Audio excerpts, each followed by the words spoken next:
Alright, what's up everyone, Kleft back here, and we're going to be talking about the NBA with the top 5 point guards. So let's get started. So number 1, without a doubt, it's Steph Curry. You can look at these stats as well as the unanimous MVP award. And no one really properly competes with him as far as this season goes. Next season though, that might be a different story. As soon as you see the top scorer in the league as a point guard, you know that point guard is a special player to be able to facilitate and to score. I made sure to tune into a few games this season for the Golden State Warriors because it was obvious that we're going to have a special season. And Curry was just playing out of his mind. He was playing brilliantly every single night. Except that one against the Lakers where Hoytus shut him down. He was a lockdown defender there. But other than that, throughout the regular season, this man was a brilliant player. And that's why he deserves number 1 on the list. Although he didn't play up to the standard we held him to during the playoffs, play during the season was good enough to warrant him the number 1 spot. Having said that, it brings us to number 2, Russell Westbrook. This is the man I believe will be the top point guard next season, but as far as this season goes, he was the number 2 undoubtedly. And I don't need to speak too much on why, because it's pretty obvious. He was a triple-double machine.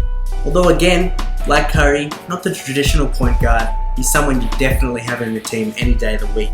But now, seeing that Durant's gone, you might see crazy numbers. Remember when he was injured for the most of the year? Westbrook came up with 29 or something points a game. I feel like he'll even do more than that because he knows that Durant's not coming back. So he's gonna go to town on the other team this season. And there's not too much else to it. Russell Westbrook is the second best point guard in the NBA and will probably top Curry next season because Curry also has Durant on his side. Take away a little bit of the ball as well as scoring opportunities. So that's why Russell is going to have an insane season next year. And at number 3, it's pretty obvious. You got to have Chris Paul. I mean, the guy's a great point guard. He stays true. He helps everyone out. He facilitates offense. He does it perfectly. It's just, he can't get past the second round. That's the only thing. But other than that, he's a well-rounded player, especially for his size, standing at 6 foot. He's doing it brilliantly. Paul's also definitely a much more traditional point guard. He facilitates the offense, but he gets his fair amount of points up there too. But him scoring is not the focal point of the offense. It's usually Blake or the rest of the team. But this top 3, it's pretty obvious from the start of the year what it was going to be. It was just depending on Westbrook and Curry who was first.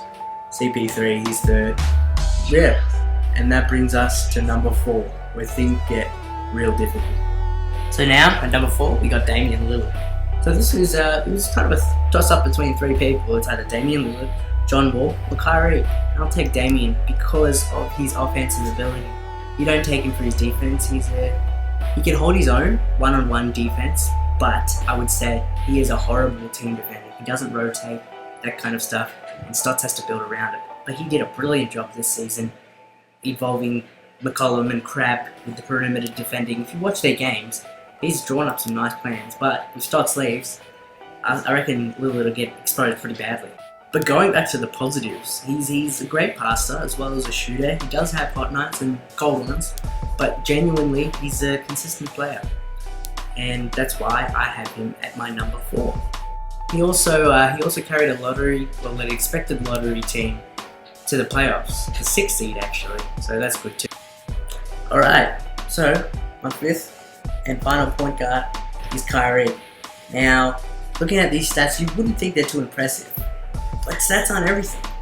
If you look at his per 36 minute a game stats, they look a lot nicer because he was on limited minutes, but his influence to the game is what mattered. When he came back, the Cavs record went skyrocketing. And he influenced them so much, and he did brilliantly. Throughout the playoffs, Uncle Drew also showed that he can play defense. He's like a James Harden. If he tries on defense, he can do it.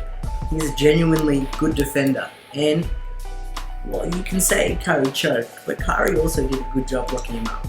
Also, the man's only 24 compared to the 3 people in this list who are much older. So, I look forward to seeing him jump up this list in the future. Now just to recap the players who missed out. John Wall missed out barely, just because he's just a tiny bit worse than Kyrie. He's in a bad situation, which sucks, but he's constantly improving, and I look forward to seeing him here soon. Lowry's only here because he dropped off of last season. Last season he was top 5, but now he's dropped off. But I want to see him back here, definitely. I don't see Isaiah ever getting to the top 5 level. I see him reaching his roof around here though. But he's definitely a great player. Kemba is also similar to Isaiah. He's a great starter as well as a not so much consistent all-star, but he can make the all-stars team. He's a great asset on a team. Eric Bledsoe is someone who's knocking on the door, but I don't see him getting there unless he improves his offensive game because he is a beautiful defender. But if his offensive game gets better, he's definitely easily there.